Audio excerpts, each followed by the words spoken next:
If there is a moment that makes you wonder how small you truly are in this vast universe, it is the moment you realize that life is blooming within an endless ocean of space. The living universe is unimaginably large, yet you are an inseparable part of it, a tiny heartbeat within the cosmos's boundless chest. Share your thoughts in the comments. Where do you believe you stand in this grand cosmic symphony? And now, our journey begins at the very first step. The immense scale of the solar system and the limits of speed. What if the speed of light, our universe's ultimate speed limit, was still not fast enough to grasp the vastness that surrounds us? What if even photons grow weary on their journey across the interstellar sea? In the silence between stars and the depths between planets lies a revelation that defies not just our machines, but our very understanding of scale. Imagine driving at 70 miles per hour, no stops, no hesitation, no end in sight. You would circle Earth in 15 days, reach the Moon in 5 months, but Mars would take you 63 years at its closest point, and Neptune would still lie 4,400 years ahead. That's not a metaphor, it's math. Reality wrapped in kilometers and time. And all of that is just the solar system, just the sun and its children dancing in gravitational harmony. Carl Sagan once said, "The size and age of the cosmos are beyond ordinary human understanding." In 1977, we launched Voyager 1 at a blistering 38,000 miles per hour. It sailed through the planetary realm for 35 years before it even crossed the border of our solar dominion. And even then, it didn't truly leave everything behind. The Oort cloud, our distant icy halo, still embraces us at distances 1,000 times Neptune's orbit. The spacecraft that carried golden records of human culture is now a whisper at the edge of our garden. But if light is the fastest thing in the universe, then why does it feel so slow? 8 minutes to reach Earth from the sun. Sure. But to exit the solar system? Light takes hours. And even that isn't enough when we try to imagine the road between stars. That's why in this video, we must cheat a little.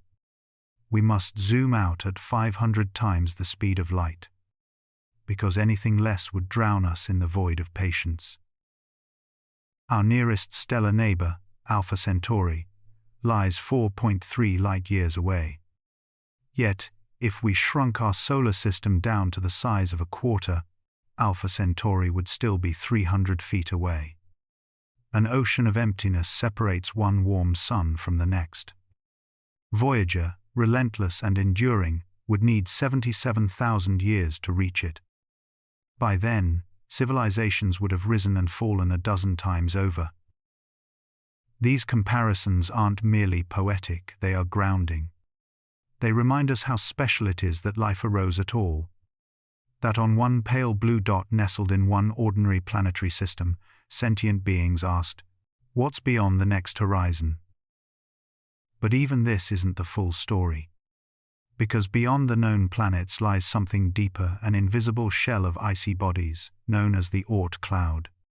It spans up to 1 light-year from the Sun, nearly 9.5 trillion kilometers in every direction.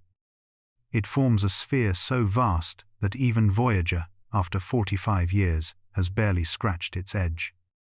It's as if our solar system wears a great snowy robe stitched with comets and ancient fragments, unseen yet profoundly present.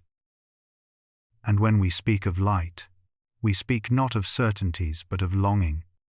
The light you see from a star tonight began its journey long before your birth.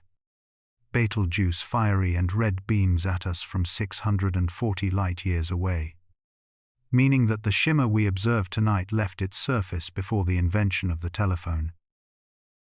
Alan Lightman writes, "If there's anything that dwarfs the vastness of space, it is the vastness of time." This is the cosmic scale we contend with, distances so immense that even light ages in its travels. So where does that leave us?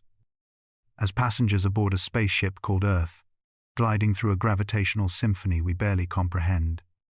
The lesson here is both humbling and inspiring. Our technologies are young, our reach is small, and yet our dreams are interstellar.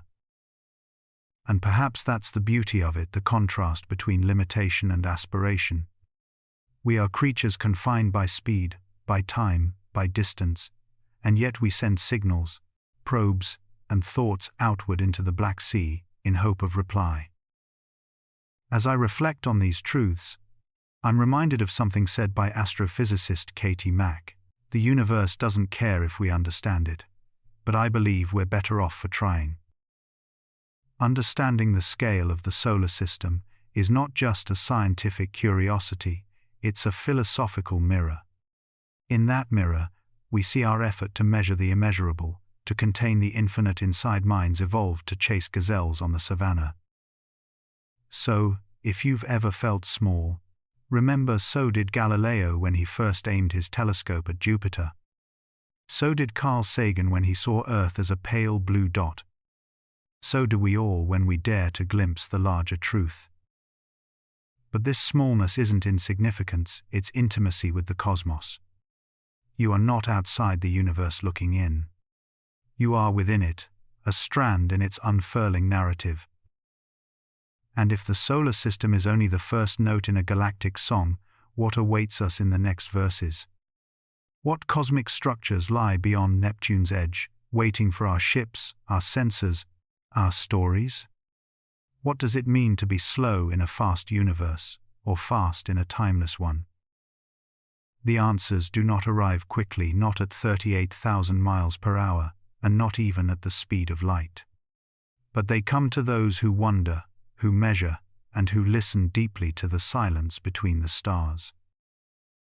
So I invite you to pause and ask yourself, what do you feel when you contemplate the scale of it all? Is it fear, or is it awe? Or is it a strange comfort that in all this emptiness, you were given the gift to ask such questions? Leave your thoughts below. Share what this vastness means to you. Not because we seek final answers, but because in sharing the question, we draw a little closer to the infinite. Our voyage has just begun. Next, we'll look beyond the sun's dominion and into the neighborhoods of stars across our galaxy and into the architecture of the cosmic web itself.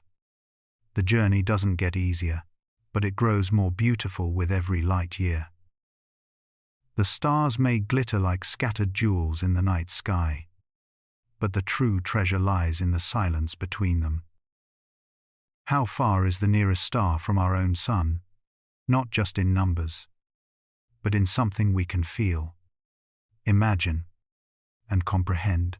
If we were to shrink the entire solar system, everything from the blazing heart of the sun to the cold orbit of Neptune down to the size of a single U.S. quarter placed gently on the palm of your hand, the nearest star system, Alpha Centauri, would still lie 300 feet away. That's nearly the length of a football field of emptiness, of cosmic quiet, between two stars that seem neighbors when viewed from Earth. Astronomer Carl Sagan once said, "The universe is a pretty big place. If it's just us, seems like an awful waste of space." But what if the space itself is the message? What if the vast quiet isn't a void, but a kind of sacred breath? A meditative pause between cosmic heartbeats? The journey of Voyager 1, a silent envoy of our species, has taken over 40 years to merely begin escaping our solar neighborhood. And even at its astonishing speed of 38,000 miles per hour, it would still require 77,000 more years to reach Alpha Centauri. This distance isn't merely numerical. It is philosophical, even spiritual. In our daily lives, we measure space in steps and hours, but the stars laugh in light years, in eons. in silences so grand that time itself must bow down to them. The emptiness between stars is not accidental. It is orchestration, deliberate and humbling, inviting us to reflect on the nature of presence and distance. Astrophysicist Neil deGrasse Tyson reflected that when you look at the night sky, you are looking at a vista over billions of years. But also, you are peering across oceans of void between worlds that may never meet. Not for lack of motion, but because the scale has outgrown our instincts. Imagine this: two stars born in the same galaxy, whirling around a shared galactic center, each harboring planets that spin with their own dreams of life and motion, yet separated by such immense distance that even light, the fastest thing we know, needs years to bridge the gap. And we, little creatures clinging to a blue world, send out signals and machines into that void with hopes of being heard, or simply noticed. What does it mean that the space between stars is so wide? Does it protect life from frequent collisions? Does it isolate worlds so completely that evolution unfolds in silence and privacy? Or does it suggest a grand architecture where solitude is the fertile ground in which cosmic uniqueness takes root, if there is a universal mind, as some physicists and philosophers gently suggest? Then perhaps it meditates within these vast distances. The metaphor of the quarter and the 300-foot gap isn't just a playful analogy, it is a key. It unlocks the prison of scale we so often trap ourselves in. We think of stars as dots on a map, but they are suns with their own systems, possibly their own watchers. And the void between them is not empty. It is the cathedral of possibility. Every stretch of cosmic distance is a blank canvas awaiting discovery or reverence. Physicist Brian Cox once mused, "We are the cosmos made conscious, and life is the means by which the universe understands itself." In that light, perhaps these great distances serve as necessary reflection spaces for awareness to grow, for silence to birth meaning. Voyager's slow drift is not a failure of speed, but a triumph of patience. We didn't build it to arrive quickly. We built it to last, to persist, to drift for generations until someday, somewhere, someone or something might notice and reply. And what of the gaps themselves? They are not just vacuum. They are filled with faint electromagnetic whispers, ancient starlight, rogue particles drifting endlessly, and gravity's delicate web binding all things with invisible thread. Even what seems empty is profoundly structured. As theoretical physicist John Archibald Wheeler noted, "Empty space is not empty. It is the seat of the most violent physics." So the 300 feet between quarters in our metaphor may be humming with invisible music we have yet to hear. In this quiet, we find a question. Are we alone because of distance, or despite it? Does the space protect us from ourselves, or prevent us from communion? If we are the universe aware of itself, then surely awareness must expand, not just inwards, but outwards. We must learn to listen across these gaps, not shout into them. For every 300-foot stretch between stellar quarters might hold the echo of a civilization's sigh, a whisper of dust from another dreaming world. This realization reshapes our loneliness. It does not deny it, but reframes it. We are not stranded. We are suspended, like dewdrops on a vast cosmic web, held in tension by forces ancient and unseen. And in that silence between stars, perhaps the universe is not withholding its voice, but inviting us to hear more deeply, to wait, to wander within our own questions instead of demanding answers too soon. For if the stars are so far apart, and yet their light reaches us eventually, perhaps what matters is not the distance, but the will to connect across it. We may never reach Alpha Centauri with our bodies, but with thought, with spirit, with stories we already have. Each story told under a sky of stars is a bridge in the making. Each gaze upward is a kind of pilgrimage. Each metaphor of a quarter on a table and a field of empty space is not a measurement, it is a meditation. Let us then not despair at the space between stars. Let us honor it, for in that holy distance lies the rarest thing of all, the chance to choose our direction, to launch our voyages of mind and machine, and to become not just observers of the cosmos but participants in its unfolding symphony. The emptiness is not an absence, it is the canvas. The silence is not indifference, it is the beginning of song. As you walk your own earthly field beneath stars that keep their secrets, remember, the 300-foot gap is not a barrier, it is a call, a beckoning, not to race, but to reach, not to conquer, but to understand. And if the stars remain out of reach for now, then may we still learn to meet one another in their light with patience, awe, and the quiet courage to dream at the speed of the universe itself. What if the boundary of our solar system is not where we always believed it to be? What if the familiar world of planets and orbits is only the warm center of a vastly larger realm?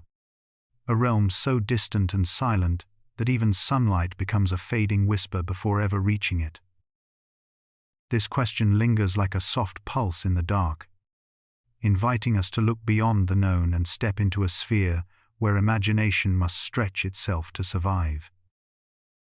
And it is there, in that quiet expanse beyond Neptune's cold blue arc, that the Oort cloud waits, not as a myth, not as a poetic metaphor, but as the true outer skin of our solar system. Here, distance becomes a different language, one that the human mind struggles to pronounce. For if Neptune orbits at roughly 30 astronomical units, the Oort cloud extends nearly 2,000 times farther, reaching toward 1 full light-year from the Sun. Carl Sagan once said that somewhere, something incredible is waiting to be known. In many ways, the Oort cloud is the purest embodiment of that promise. A vast unseen veil of ancient ice, drifting so far from the Sun that our brightest star would appear no larger than a distant pinprick of memory. We have never seen the Oort cloud directly, not because it hides with intention, but because it lies too far away, too faint, too slow to reveal itself to our impatient instruments. And yet, its existence is unmistakable, whispered by comets that fall inward from the deep, carrying with them icy signatures older than the planets themselves. Jan Oort recognized these clues and proposed a revelation, that our solar system is not merely a thin disk of planetary choreography, but a sphere of gravitational belonging that stretches far into the galactic dark. Imagine Voyager 1, humanity's most distant messenger, launched in 1977 at a speed that once felt unimaginable, 38,000 miles per hour. It crossed the heliopause in 2012, stepping into interstellar space after decades of silent determination. And yet, astonishingly, Voyager has not even touched the outskirts of the Oort cloud, not even the first scattering of its drifting citizens. If Voyager continued indefinitely in its present direction and speed, it would need tens of thousands of years merely to traverse this shadowed kingdom. This is not a boundary. It is an ocean. Astrophysicist Katie Mack once observed that most of the universe remains beyond our grasp, but never beyond our wonder. The Oort cloud embodies this truth with perfect serenity, a near-infinite shroud of icy objects that circle the Sun so loosely that passing stars can whisper to them and be heard. These bodies are relics, untouched since the dawn of the solar system, held in fragile suspension where gravity and silence negotiate over eons. Long-period comets are the cloud's messengers. Sudden apparitions that fall inward after millions of years drifting in darkness. Each one a reminder that the solar system breathes in a sphere rather than on a plane. When they appear in our skies, we are seeing fragments of the outermost room of our celestial home. Fragments that have traveled farther than any human dream has yet dared. This understanding reshapes the idea of belonging. The solar system is not limited to the planets we memorize in school.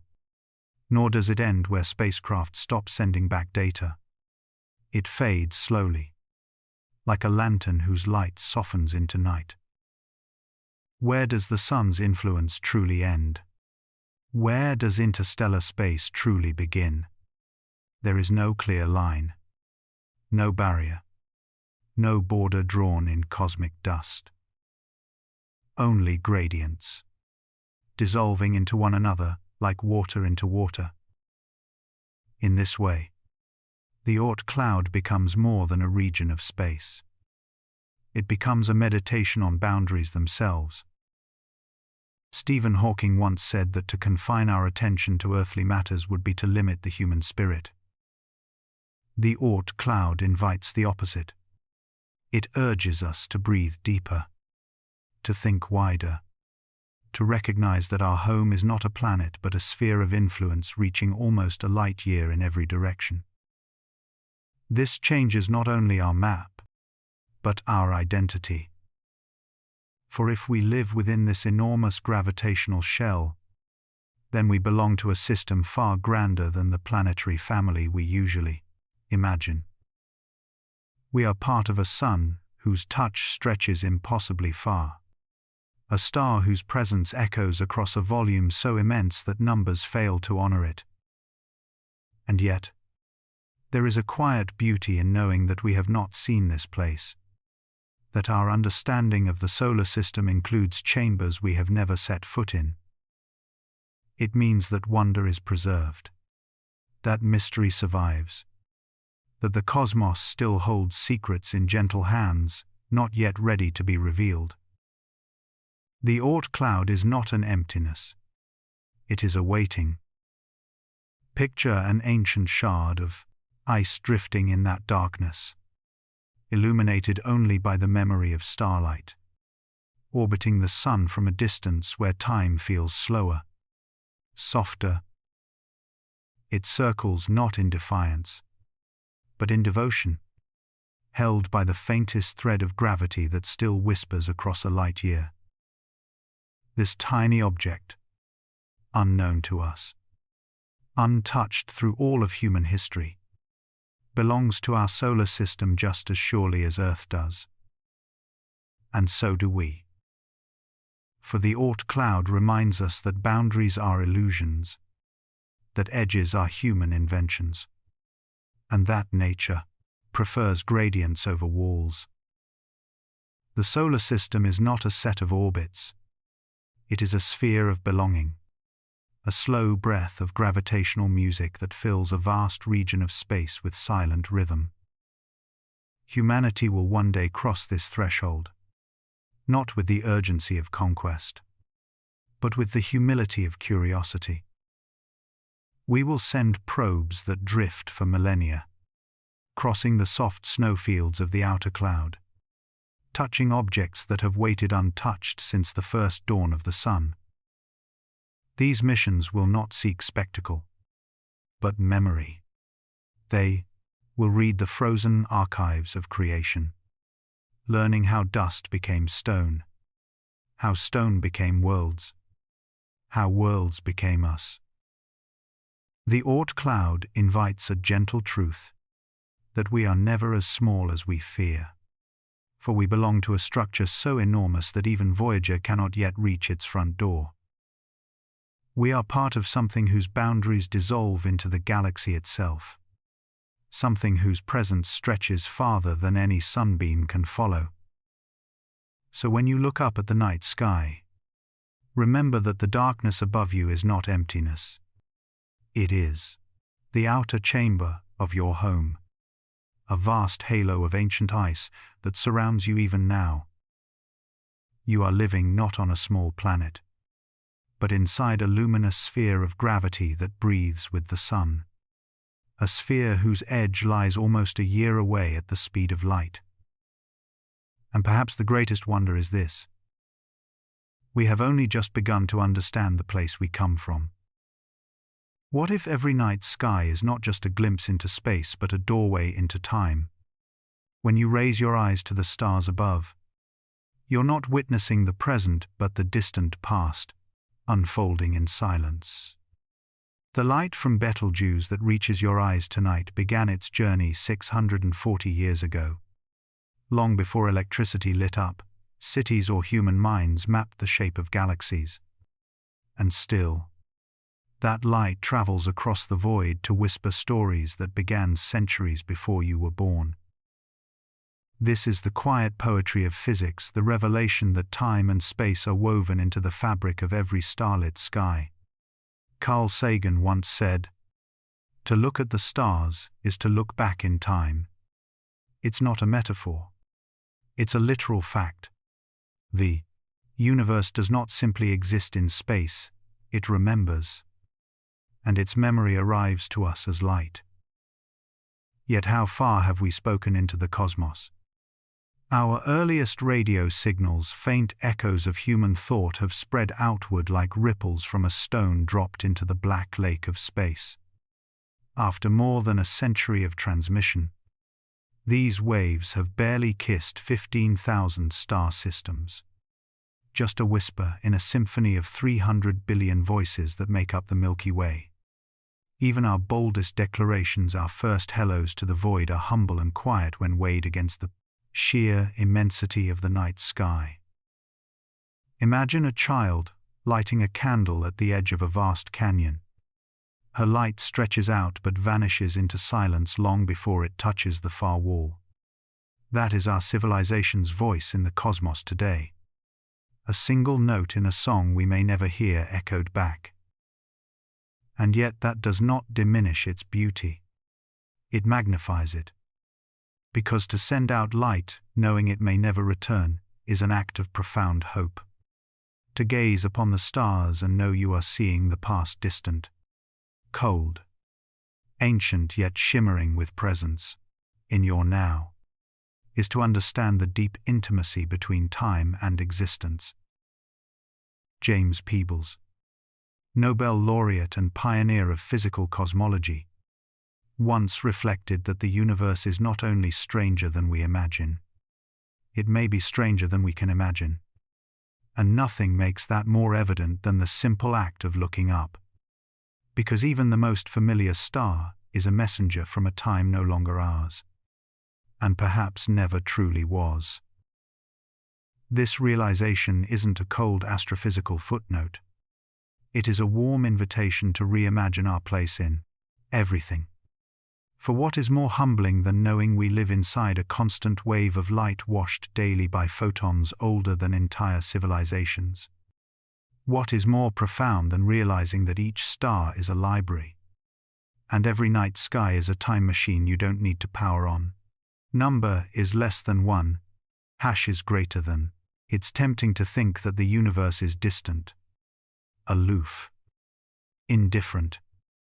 But if we truly believe that, we miss the gentle miracle of what starlight is, a message sent blindly, across billions of years, only to find us watching, waiting, wondering.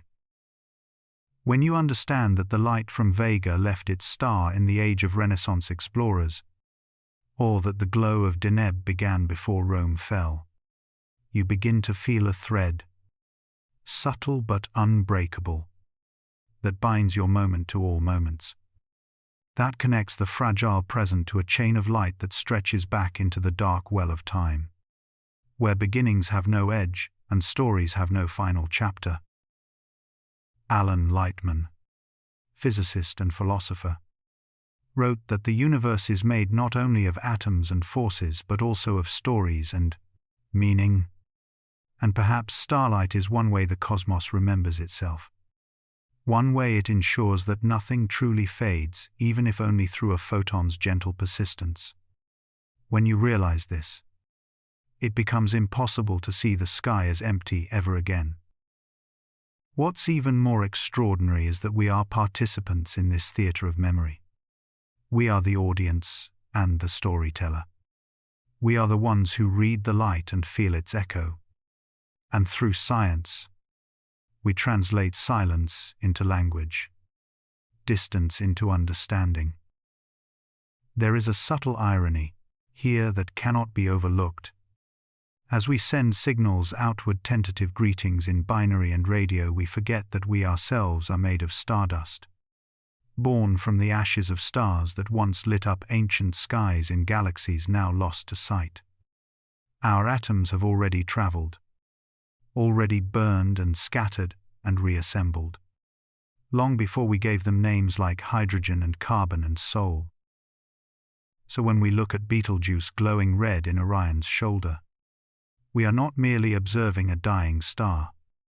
We are peering through time at a luminous monument to impermanence, a testament to cosmic patience, and perhaps also a mirror reminding us that we too will fade, but perhaps not vanish. Maybe every photon is a promise, not of permanence, but of presence, of witness, of continuity between what was and what is and what could be. And in that continuity, we find something that science alone cannot contain: meaning, wonder, even peace.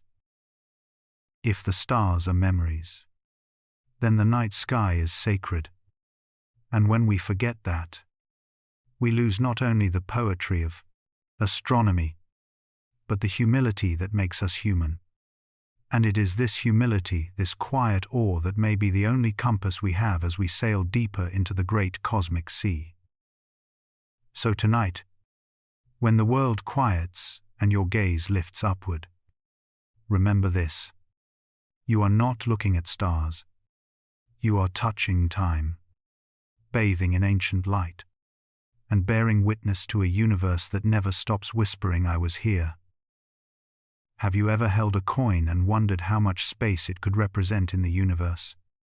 If our solar system were shrunk to the size of a single quarter resting in your palm, the Milky Way, the galaxy we call home, would stretch out across the entire breadth of North America. Now imagine 300 billion other quarters scattered across that vast landmass, each one standing in for a different star system filled with its own planets, comets, and cosmic stories waiting to be told. This isn't a metaphor designed to dazzle for a moment and fade. It's a precise representation of scale that defies imagination and yet grounds us in truth. We are not just floating in some obscure corner of the cosmos. We are a living node inside a swirling ocean of stars, each point of light a possible cradle for life. The Milky Way is no simple pinwheel in the sky.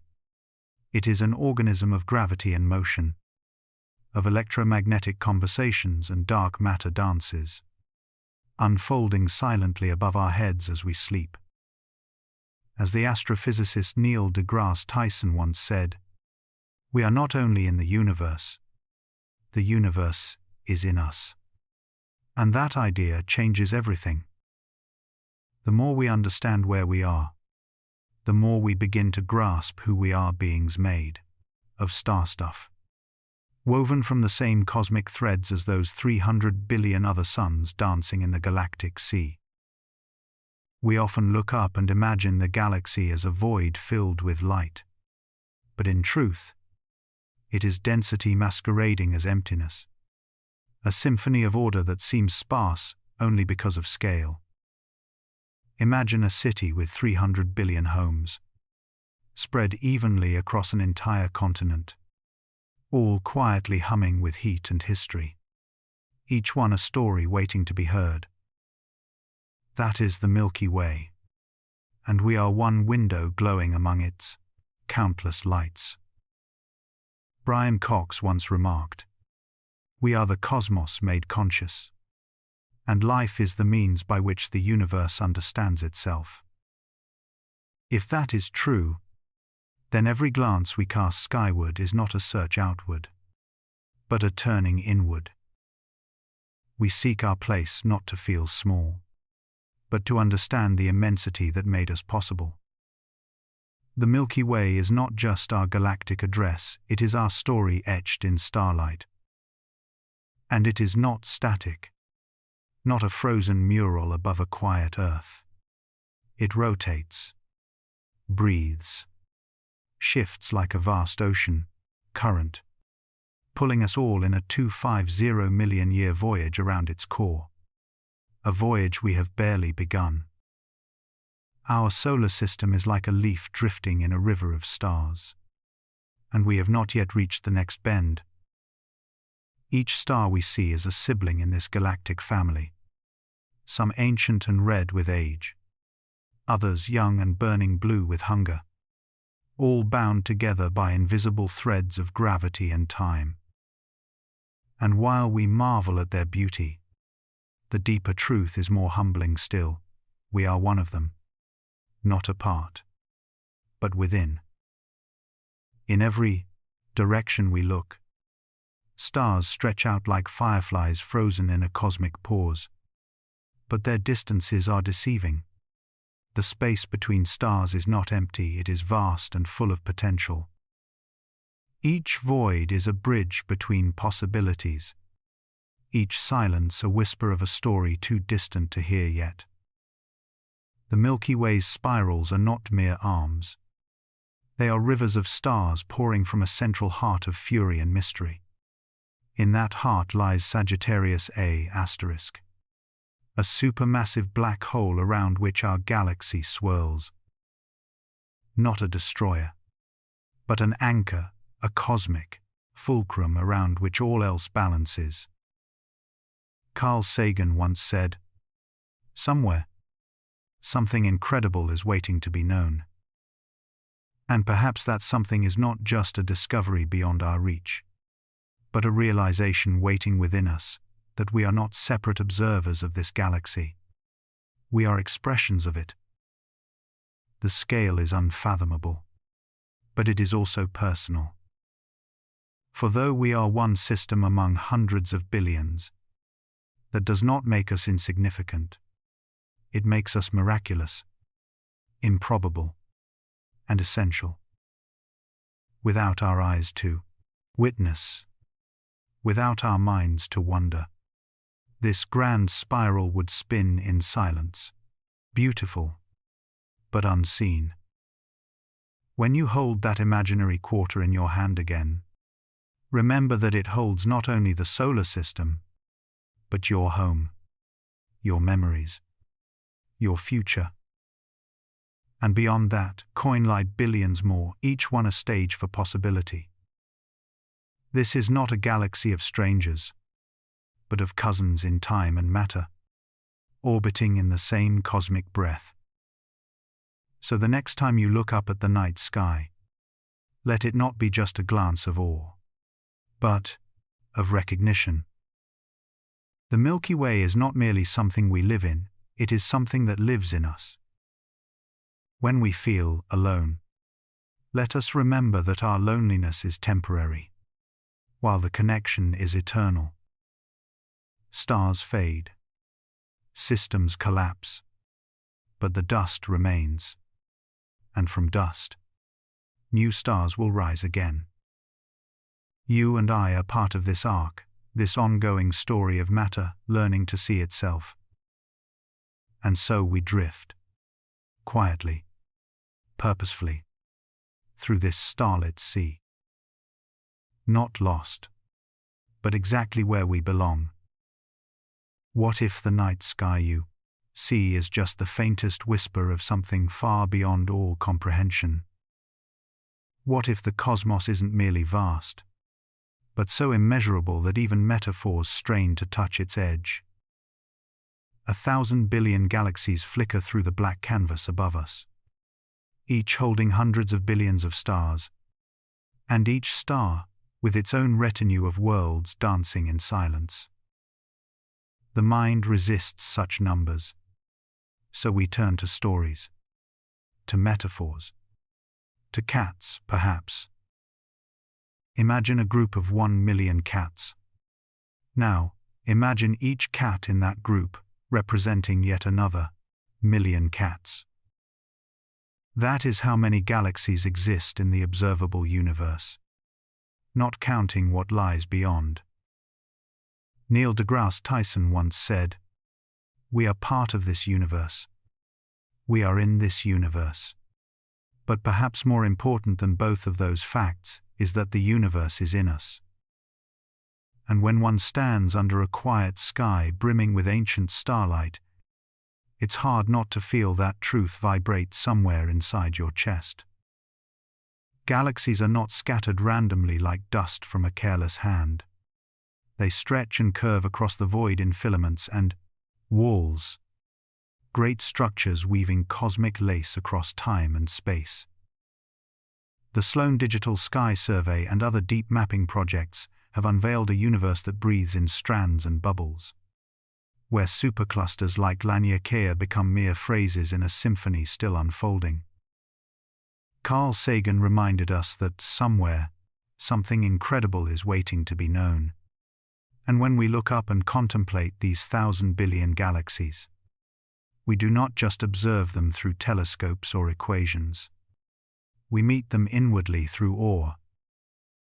Each galaxy becomes not a statistic, but a question written in starlight. And yet, this isn't about number crunching or maps that pin galaxies like butterflies on a board. It's about a shift in perception, a turning of the inner eye toward a mystery so large it wraps around the soul. When the narrator in the video reduces the idea of 1 trillion galaxies to a game of 1 million cats with 1 million clones, it's humorous on the surface, but profound at its root. Because behind the playfulness is a deeper truth. Our imaginations were never built to grasp infinity. Yet we try anyway. We try because something in us yearns to remember the scale from which we came. And what of those galaxies now speeding into darkness forever? Those whose light left before Earth was born, and may never reach us at all due to cosmic expansion. Are they lost to us forever? Or do they live in some corner of the mind that accepts beauty without ownership? The observable universe is just a fraction, a whisper of what truly exists. Physicist Brian Greene estimates the full universe might be at least 250 times larger than what we can see. Some even argue it's infinite. Which is to say, we live inside a raindrop and call it an ocean. The significance of this isn't simply physical. It's existential. What kind of being stands on a minor planet around a medium star in an average arm of a typical galaxy and dares to count the galaxies of the universe? What kind of awareness peers into the deep and says not, "I am afraid, but I want to understand"? This is the heartbeat of our species, the echo of curiosity that links us to the very stars we seek. Equipped with his 5 senses, man explores the universe around him and calls the adventure science, said Edwin Hubble. And in this adventure, it is not the answers that transform us most, but the scale of the questions themselves. For every galaxy we count, 1,000 more await uncounted in veils of darkness and distance. For every deep field image we paint with photons, there lies an abyss beyond reach or measure. This recognition of scale does not diminish us. Rather, it invites us to expand. To think not in terms of power or control, but in terms of belonging, of resonance. You are not small in the way a pebble is small next to a mountain. You are small like a single note in a vast symphony. Essential, meaningful, and timed perfectly into the music of it all. Every star within those trillion galaxies burns with a story of thermonuclear brilliance, of gravity and dust and time coalescing into light. And among those countless worlds that circle them may lie oceans no eye has seen, skies no lungs have breathed, and minds awakening just now with the same question we ask: what is this all for? Not long ago, we thought our Milky Way was the universe. Then we learned Andromeda was another island of stars. Then many more followed, until the truth overwhelmed all storybooks and mythologies. We are awash in galaxies. Galaxies colliding. Galaxies birthing galaxies. Galaxies lost to time. Galaxies invisible to us, but still there, singing across space-time in frequencies we may never hear. Stephen Hawking once said, "My goal is simple. It is a complete understanding of the universe. Why it is as it is, and why it exists at all." This ambition is not just scientific, it is poetic, spiritual, human. To live in a universe of 1,000 billion galaxies is to live in a dream laced with reality. A tapestry woven not from certainty, but from longing. Longing to touch what we cannot hold, to name what has no boundary, to listen for echoes in the darkness and call it meaning. And so we measure galaxies in metaphors, in feline arithmetic and poetic comparisons, not because science demands it, but because wonder does. Because even when numbers fail us, astonishment never does. You are standing on a spinning rock that knows nothing of its place, and yet you are aware, watching, asking questions that ripple outward through all those galaxies like gravity itself. Perhaps the real miracle is not that the universe exists in such scale, but that something within you recognizes it and trembles with belonging. After all, the cosmos may be made of stars and gas and dust, but it is also made of the questions you carry inside you. And maybe, just maybe, your wonder is the rarest element of them all. How can two galaxies collide without a single star ever touching another? That question may sound like a paradox, a cosmic riddle whispered from the edge of understanding, but it is real. In the boundless ocean of night, the Milky Way and Andromeda galaxies are rushing toward each other at 110 kilometers per second. Their meeting is inevitable. Their collision, written in the fabric of space-time. And yet, when they embrace in 4.5 billion years, not one of their hundreds of billions of stars is likely to crash into another. Because the stars are like lonely ships on an endless sea, separated not by kilometers, but by light years of empty space. The galaxies may collide, but their hearts, their stars, will slip past each other in silence. This is not just a fact of physics. It's a truth of beauty. Neil deGrasse Tyson once said, "We are part of this universe. We are in this universe." But perhaps more important than both of those facts is that the universe is in us. That same intimacy applies to galaxies themselves. They are not fixed pinwheels of stars frozen in the void. They are alive with motion. They breathe. They spiral. They stretch like living organisms caught in gravitational dance. A galaxy is not a machine. It is a process.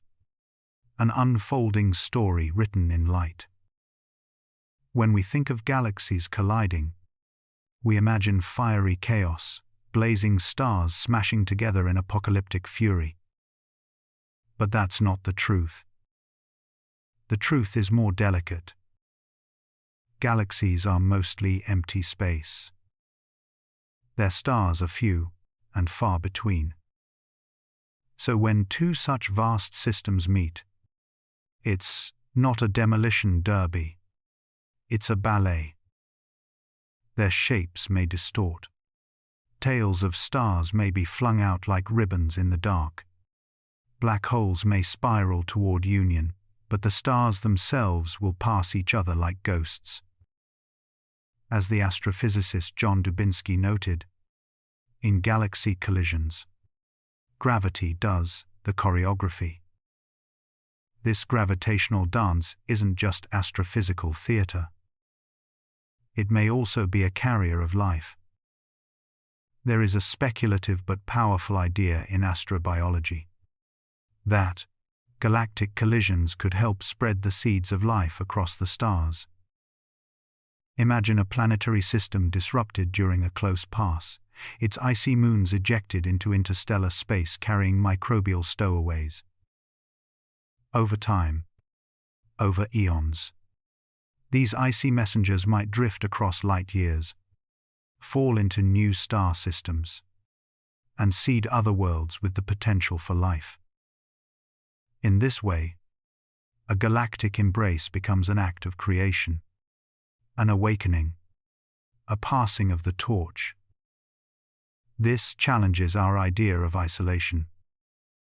It suggests that life, like starlight, might travel across unimaginable distances, not instantly, not intentionally but patiently, persistently. We may not be alone.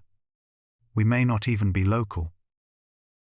As galaxies merge and swirl and reshape, the possibilities of connection expand. New stars are born. Old stars are flung out. And somewhere within the chaos, perhaps a spark of life takes root where there was none before. When the Milky Way and Andromeda merge, the sky will change. Over millions of years, our night sky will fill with arcs of stars, brighter than any seen today. And yet, if there are humans still alive to witness it, they may look up not in fear but in wonder. Because this cosmic collision is not the end. It is transformation. The two galaxies will become one. A new elliptical system, sometimes called Milkomeda. And in that new shape, life might flourish anew. It's worth pausing to appreciate that we already live in motion. Our galaxy is not still. Our solar system orbits the center at 828,000 kilometers per hour. The stars are moving. The spiral arms are rotating. Tides of dark matter pulse beneath us. And through it all, we drift part of the living web of stars. Just as your heart beats not in isolation but in rhythm with the breath of life, the galaxy too has a pulse. It expands. It collides. It renews. This poetic vision isn't fiction. It is built on data, on simulations, on equations that describe the gravitational interactions of trillions of masses. But those equations whisper something more profound than mere numbers. They hint at purpose in motion. As Carl Sagan beautifully put it, somewhere, something incredible is waiting to be known. That something might be the truth that galaxies are not just collections of matter. They are ecosystems of time, sculpted by gravity, painted by light, and shaped by a universe that may itself be alive.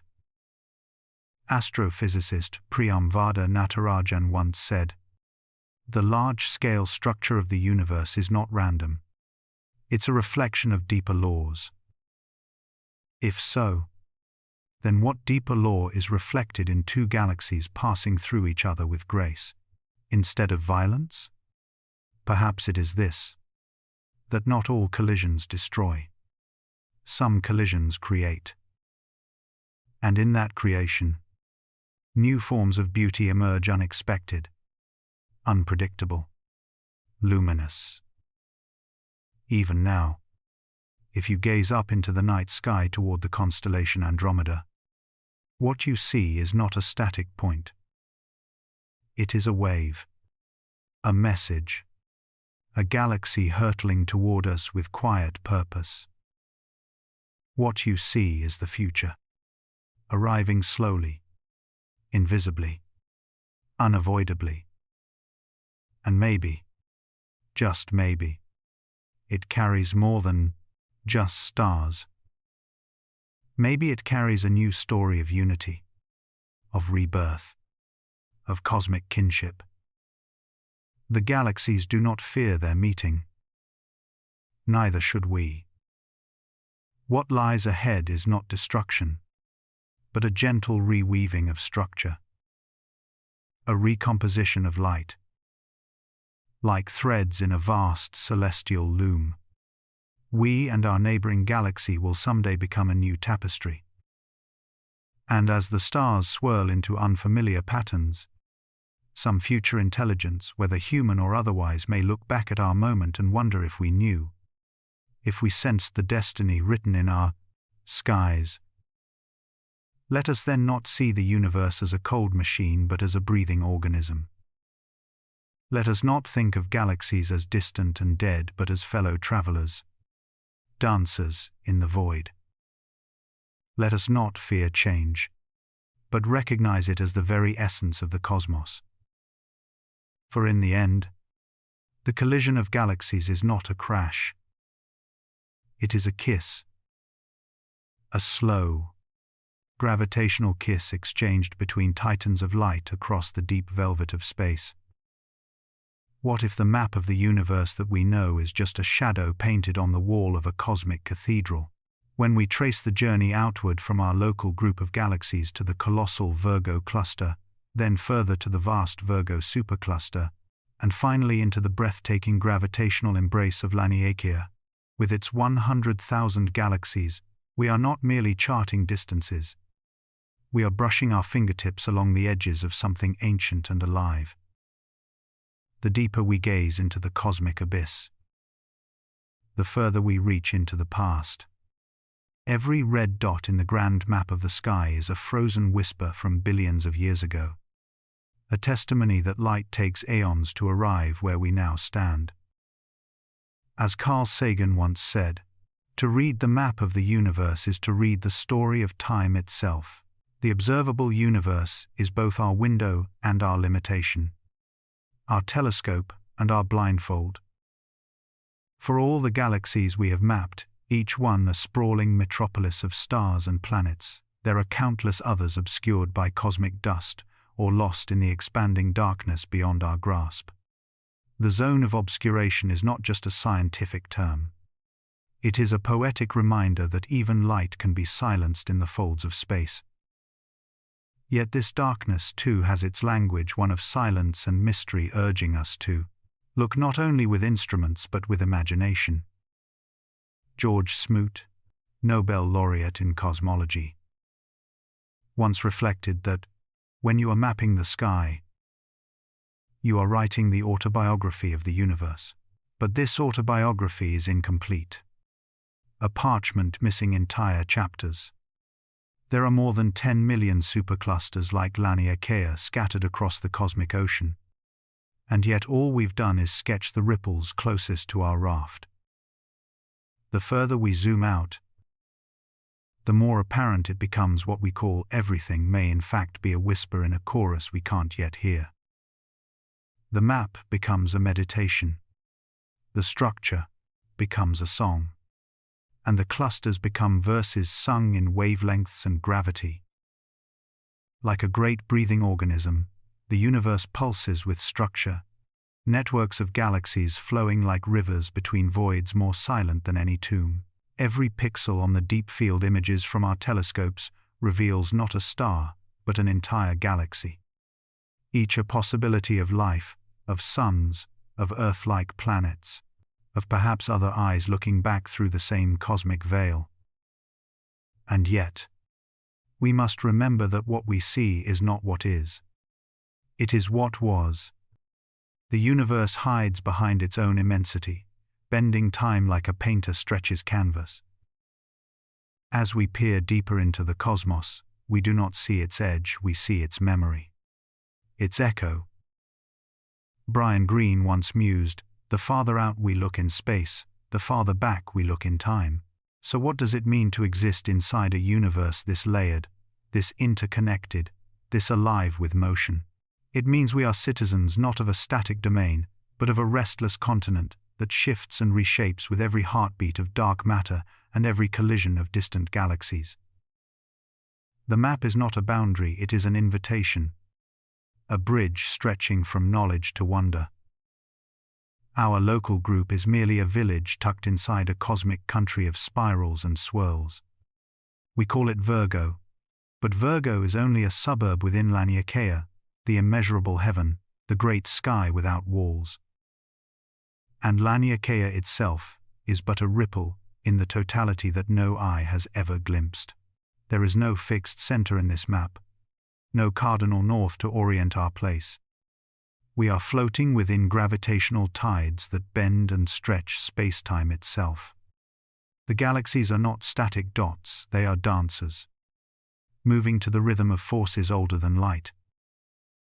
Their paths form the scaffolding of the universe's large-scale structure, a filamentary web more intricate than any human mind could have drawn from scratch. And yet, somehow, we have begun to trace its threads. As Neil deGrasse Tyson said, "We are part of this universe, it is in us." When I reflect on that fact, it elevates me.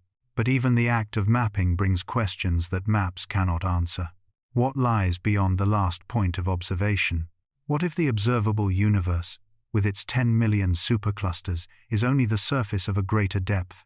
When we say universe, we often mean what we can see, but physics tells us that beyond that horizon lies not just empty space, but more of everything, more galaxies, more matter, more time. Perhaps even infinitely so. The finite map sits atop an infinite ocean, and our coordinates are drawn in chalk upon waves. To realize this is to be humbled in the most beautiful way. We are not separate from the map we draw, we are its living markers, its conscious coordinates. The very act of looking outwards is also a journey inwards. When we map Laniakea, we are mapping not only the sky, but the context of our own becoming. The environment that sculpted the stars that formed the atoms that make our blood. As Alan Watts once said, "You are the universe experiencing itself. The dust that hides galaxies is the same dust from which our bones were shaped. The dark matter that threads the cosmic web may be holding our own galaxy in place. Every distance is also a connection. Every void is a silence waiting to be heard. And every time we zoom out to plot a supercluster, we zoom in to understand who we are within this tapestry of fire and silence. We may never finish this map. But that is not the point. The universe is not a puzzle to be solved. It is a symphony to be heard with new ears each time we listen. Its structure is not an answer but a question that deepens as we stare back through the looking glass of light years and redshifts and gravity's invisible pull. What started as a scientific endeavor becomes a spiritual voyage not in faith, but in awe. To walk through the map of the cosmos is to walk through a cathedral without roof or floor. Only stars where ceilings should be, and galaxies in place of pillars. The further we go, the less we know but the more we feel. And perhaps that feeling is a kind of knowledge too, a knowing beyond facts, a wisdom of belonging. As we continue to chart clusters and voids, may we also remember that the truest map is the one that points us back to wonder. Let this be our guide, not just data points on a graph, but constellations of meaning drawn across the dark with light older than our species, older than Earth itself. The universe does not need us to finish the map. It only asks that we keep tracing it with reverence, with humility, with awe. What lies beyond the final frontier we can see? When we gaze into the depths of the night sky and trace the faintest glimmers of galaxies on the edge of visibility, we are not just peering into space, we are looking back in time, back across billions of years, across epochs and eras written in starlight. But even with all our instruments and imagination combined, the observable universe remains only a whisper of the totality that exists. What is hidden beyond that whisper? The light from countless galaxies has simply not had enough time to reach us. They exist present, glowing, evolving, but their stories remain unreadable by our telescopes. The expanding fabric of space stretches their signals ever further, and some of them may never reach us, not now. Not ever. There are regions of the cosmos that lie forever beyond our grasp, locked behind the accelerating walls of cosmic expansion, an event horizon of unreachable truths. And yet, even this horizon is not the true limit. Physicists estimate that the entire universe may be at least 250 times larger than the observable part, if not infinite.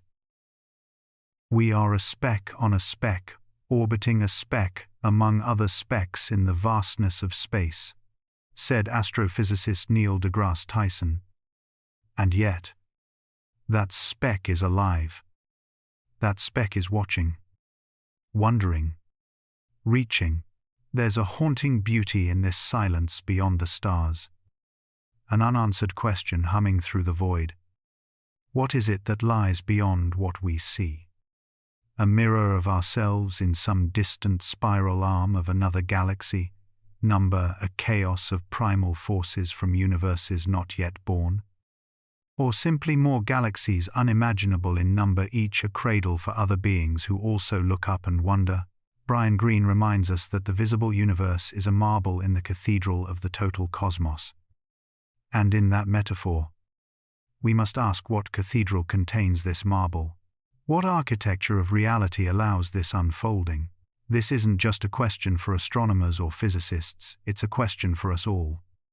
For if we are creatures evolved within this universe, if we are made of its particles and shaped by its laws, then knowing the cosmos is knowing ourselves. And perhaps more profoundly, not knowing the full cosmos is a reminder of how much of ourselves still waits to be discovered. The observable universe stretches 93 billion light-years across in every direction. But even that number is a construct formed by light arriving now from sources long moved or changed. Each photon is a messenger from the ancient past. And yet it travels through a cosmos that has already shifted, expanded, evolved since it left. The very notion of observable is both a window and a wall. What is the value of knowledge if its limits are unseeable? This is the paradox that humbles science and empowers curiosity. Edwin Hubble himself was struck silent when he realized that the galaxies he catalogued were mere ripples in a deeper sea. Equipped with his 5 senses, man explores the universe around him and calls the adventure science, said Hubble. But he also knew that beyond those senses lies something greater than equations. And yet, even knowing all this, it is natural to feel small, to see ourselves as dots in the void. But that framing is incomplete. The truth is not merely that the universe is vast and we are small.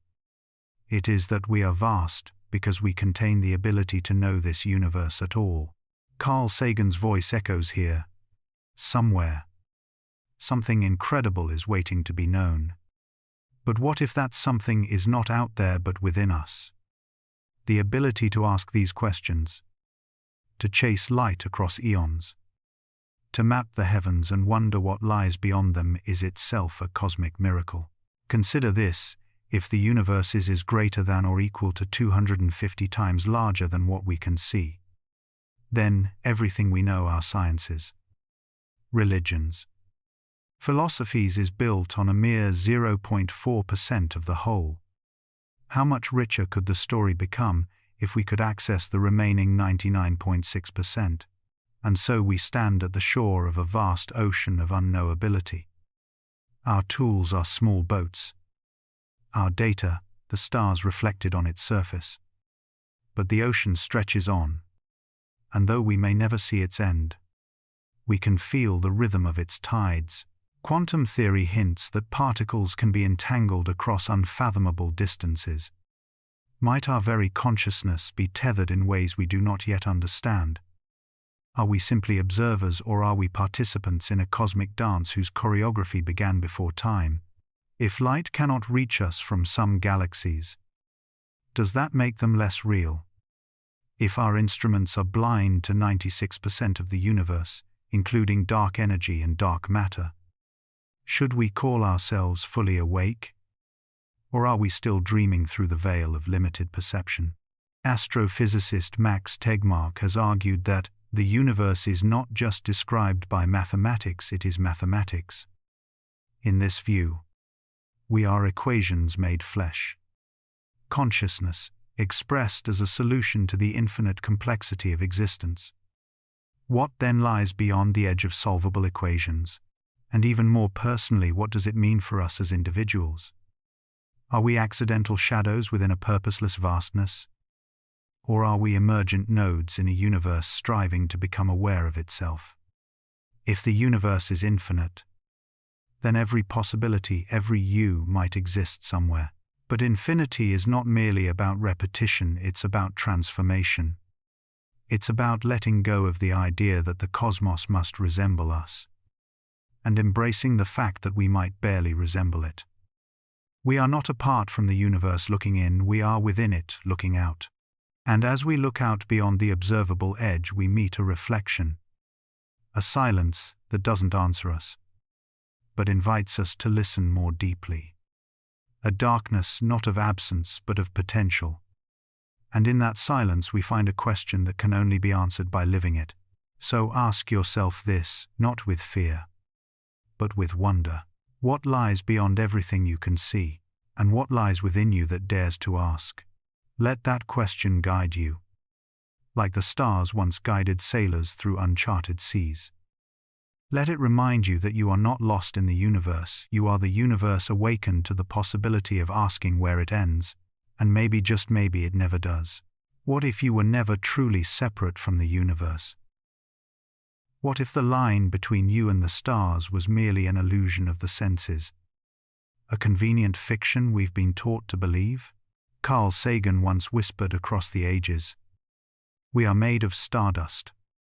A phrase as poetic as it is scientifically accurate. But what if we took that statement seriously, so seriously that it began to rewrite how we see ourselves? Not as visitors in the cosmos, but as expressions of it. Not as observers of a machine, but as cells within a living organism that breathes with stars and expands through thought itself. This is not metaphor alone. Quantum field theory shows that all matter is connected through unified fields of vibrating energy, dancing endlessly across space and time. The particles in your hands once pulsed in ancient suns, and the atoms in your breath may have belonged to oceans on extinct worlds. You are not on Earth. You are of it, and through it, of the universe itself. Yet for centuries we've labored under an inherited model of separateness. Newton's cold mechanics carved reality into lifeless parts. Cogs in a clock wound by some distant hand. And we conscious humans were thought to be somehow beyond it all, looking down upon a dumb material world like alien kings atop a throne of rock. But that throne is dust, and the dust is us. Alan Watts reminds us gently, "You are the universe experiencing itself." That is not philosophy for the sake of awe, it's a hypothesis wrapped in wonder. A perspective that unifies science and consciousness in a single breath. If you believe you are separate from the world around you, fear becomes your companion. Division becomes your story. But when you see yourself as one function of a vast, harmonious process, the terror begins to fade. What changes if we shift our model of the world from isolation to participation, from dead universe to living whole? Imagine the Earth not as an inert ball of rock, but as a system of vast awareness beyond our grasp. A being whose intelligence we've mistaken for randomness because we could not recognize its logic. We have flattened reality into models too narrow to hold its truth. And in doing so, we began to believe those models were all that was. This is the great forgetting, where the map becomes more real than the landscape, where the simplified diagrams of physics textbooks replace the pulsating complexity of living matter. Yet life resists reduction. The line between living and non-living is not a law but a lens, and that lens is always shifting. Is a virus alive? Or is it merely a packet of information waiting to awaken in another's cell? Are the stars dead stones? Or are they seeds of potential, conscious in forms we cannot yet decipher? If we grant that intelligence might not wear a face or speak a language, then intelligence could be everywhere. A supernova could be an act of intention, a black hole, a transformation. Perhaps we don't recognize these as intelligent because our own intelligence is so narrowly defined by carbon and thought. In this new model of the world, the universe is not a container but a conversation, a dialogue between atoms and awareness. And your consciousness, yes, yours, is not an accident but a node in that great dialogue. You are not isolated. You are integrated. Not lost, but localized. Physicist David Bohm spoke of an implicate order, a deeper level of reality where all things are enfolded within each other. Perhaps you are not in the universe so much as of it, a ripple in the great field. Not apart from it, but arising through it, continuously. And yet, despite the elegance of this model, many resist it. Why?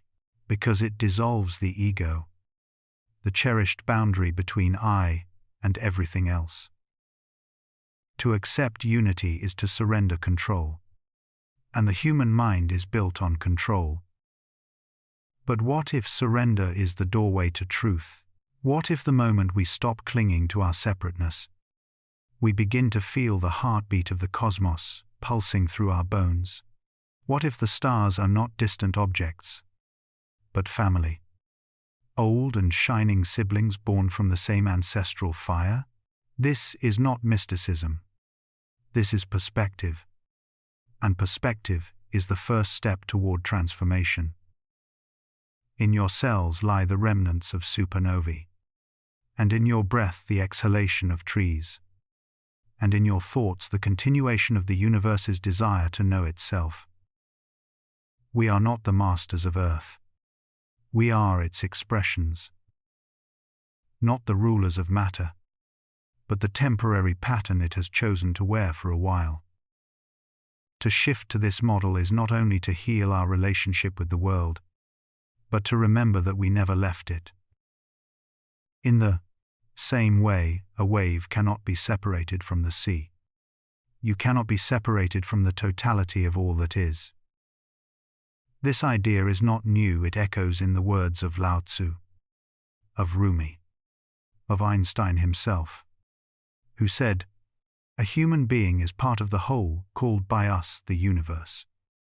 But in his ignorance he experiences himself as something separated from the rest. Such delusion is not only a prison, but the seed of conflict. Because once you draw a line between self and other, you invite fear, competition, and conquest. But when you erase that line, you open the door to compassion, cooperation, and cosmic humility. So, what kind of world do we want to build? One of separation and suspicion, or one of union and reverence, one in which we see the stars as cold and foreign, or one in which we feel their warmth within us, not metaphorically but materially.